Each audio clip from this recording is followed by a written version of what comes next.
Rolling right along, my friends, my friends. I'm going to add a couple more things to make my background look a little more interesting before I get into my critter. I'm going to add some corals and seaweed and stuff. And as I mentioned in the other video, you can just freehand with the pencil tool. Notice it's not letting me do anything because this layer is locked. I'm going to unlock it for now because I think I want the plants on this layer. And I'm going to come in and choose a couple colors. Do you have to pick the same colors? No. Do you have to demonstrate that you understand shading? Yes. So I'm going to stick with this same color for the sake of time, and I'm starting with my darker color. You'll see why in a minute. And I'm just going to kind of make this goofy looking weird seaweed shape. Just kind of flowing out here. I can make this bigger or smaller later. And close in that shape. Right now, it's just a path. If I were to print this out, this is not going to show up. You can do all kinds of interesting things with paths by themselves, but we're not ready for that stuff yet. So I'm going to come over. Right now, both my fill and my stroke are turned off. I can toggle between none, gradient, or fill, and I'm going to fill that in. Next, I'm going to make sure that object alone is selected. I'm going to copy and paste, but I'm going to do something called paste in front. Usually when you copy and paste, you're used to Command-C, Command-V. However, we're going to paste in front, so I'm going to Command-C, Command-F.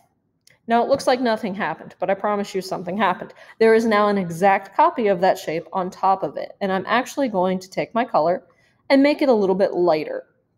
You want to think about where your light source is coming from. We're still playing with perspective in terms of things that get farther away or lighter, but my light source is going to kind of be coming this way.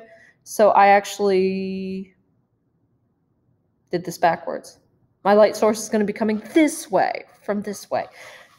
I'm going to come in with my eraser tool. Fun fact, if you double click on the eraser tool, you can change the size there.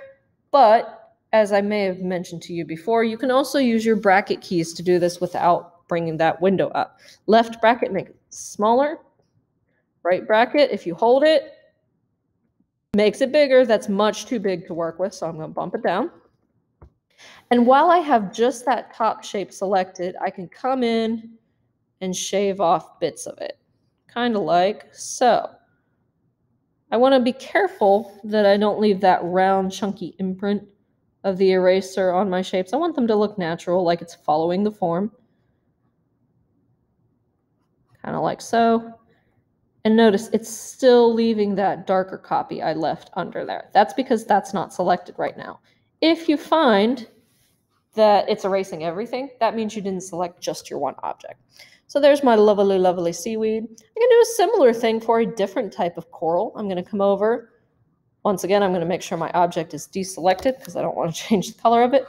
And I'm going to do this purple. Once again, I'm starting with the darker shade.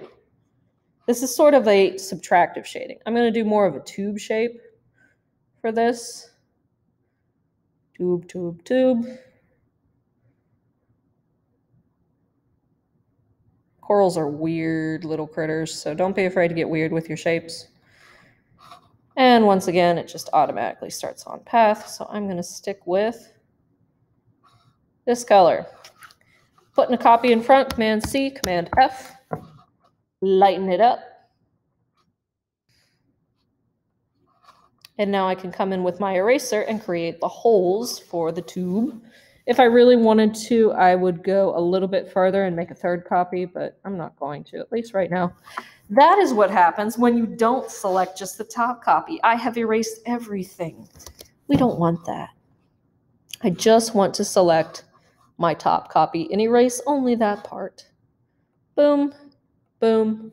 Gonna make my brush smaller for these smaller arms. Boom, boom, boom. And I'm even gonna come in and do like a little, that's too big. When you are working in Illustrator, guys, you will find there are points where it is a very good idea to zoom in so you can see what you're doing better. Make this smaller, smaller, smaller. Come in and just kind of, so you can kind of see where that other bit is. This is pointy. Why is this pointy? There we go. That's better. And I'm still going to have to go in and erase this bit. But that's okay. It's okay. We're learning. learning together. And you'll notice I didn't do this in the other example because I didn't think of it, quite honestly. Sometimes that's just the way it works. You come up with new ideas as you're talking and thinking of stuff. So I'm actually going to come in, show where that comes out. Maybe I'll do another like little one up in here, up in here. Oh, ba. Fun fact, if you've ever been to the Baltimore Aquarium, all of the corals in their main black tip reef exhibit are in fact fake. They employ artistes to make them look realistic, both for the viewers of the aquarium and for the animals' benefit. Pretty cool organization. Round that out, just touch, just a little bit. So there's my weird looking coral, kind of, sort of. And if I zoom out, it will start to look better. I'm going to use Command minus to do that. For some reason, there's no zoomy out here. And I could go in and add the seaweed. I think you guys get the main idea. So we're going to call it here for plants.